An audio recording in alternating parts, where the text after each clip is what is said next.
ఈ ఆలయంలో శ్రీకృష్ణుడికి రోజుకి 10 సార్లు నైవేద్యం పెడితే గాని ఆయన సంతృప్తి చెందడు. ఈ గుడిలో మాధవుడికి ఆకలి చాలా ఎక్కువ.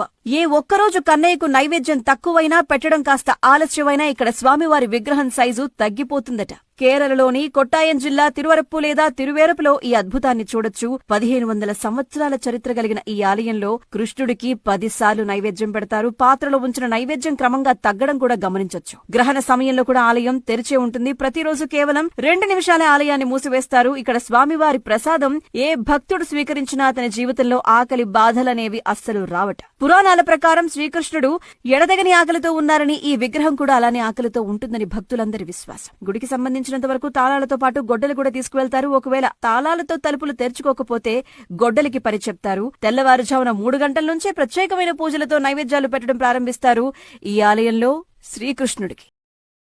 Download ShareChat.